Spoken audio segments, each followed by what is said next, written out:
Good day, it's Tony Fortunato from the technology firm. Today I'm going to talk to you about this IOTA device and what to do with my Profitap IOTA. Now, just a quick note for everybody who's like, I don't got one of those, what do I care? Just hold on a second. A lot of the things that you do with this, you can do with a lot of other tools, and I just want you to pay attention to the methodology, what I'm doing, why I'm doing it, and if you have a tool of choice you can use for the same type of thing, great. All right, so don't write this off yet. Just hear me out. Okay, so let's get right into it. Um, Whenever I get a new tool, I like to get the feel for it on my own network. And that way, obviously I know what's on the network, the addressing, the devices, and I think I know. So this is always a good way to just kind of validate what the tool is trying to tell me. Because sometimes you don't understand what the tool is trying to tell me. So I can figure out what the tool is trying to tell me based on my network, my equipment. I also recommend analysts get practice with their tools before they get a real call. All right, and there's nothing worse than seeing a technician trying to figure out how to use or interpret their tools in the middle of troubleshooting. I can't tell you how many times I've seen that. So stop doing that. Just get familiar with your tools first before you get that call. In this example, I connected my Profitap, this little guy here.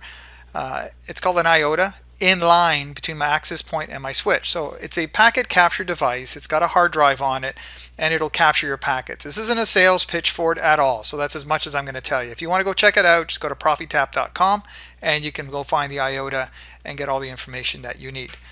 So now what? So the problem with tools is that they don't add much value just sitting on a shelf. I call that shelfware. You probably heard the term before. In most cases, I suggest connecting the inline tools between your computer and the switch to see if they affect your connection, test failover. Another big one is some of my customers have port security enabled, and does it trip that sort of thing.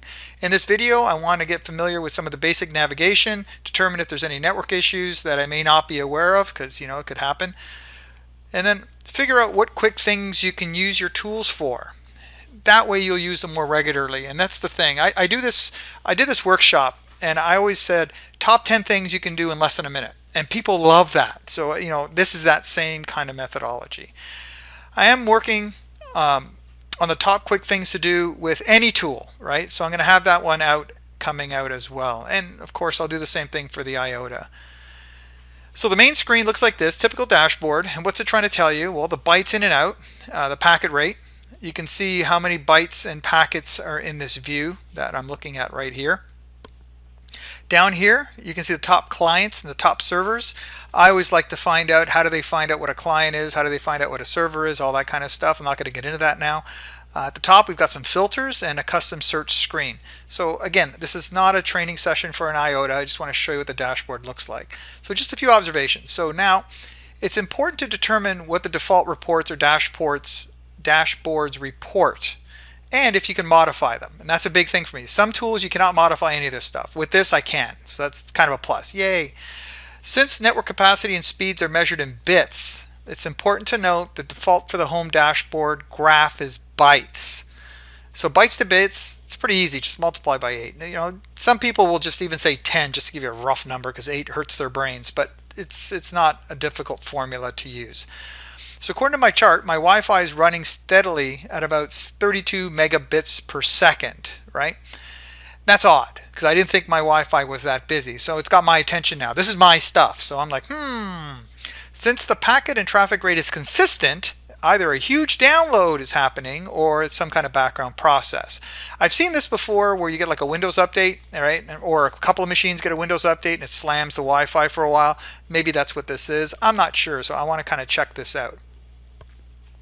Since I did not recognize this server, this 1044.10.58, who's at the top of our hit parade, by the way, I'm like, well, that's not even Microsoft. That's not even a public IP. So the biggest talker is something in the network talking to something in the network over Wi-Fi. So when you move your mouse over here, there's a filter button, filter for, to either include or exclude that IP. A lot of tools have it. This one has it too. Awesome. And then from there, the IOTA builds a little kind of I'm going to say a display filter, right, with what you're trying to do. And that's kind of nice because then you can always go up there and add, modify, and do whatever you want to do with it. So now I want to check out what that IP is doing. So in this case, there's a dashboard or view called Explore. That's where we're going to go right now. And oh yeah, You can also make your own views as well. Now I go to Explore and voila, I can see the IOTA identified the protocol as HTTP using port 81. So that's kind of odd. And this is starting to now, I'm like, I think I know what this is now, because there's only a few devices on my network that use port 81. So I typed in the IP and the port number into my favorite browser, and bang, it's a webcam. Now, it's an IP camera, sorry, not a webcam. Now, the interesting thing about this is I do have an Ethernet cable connected to this. I didn't want this on the Wi-Fi. I wanted this on the cabled network.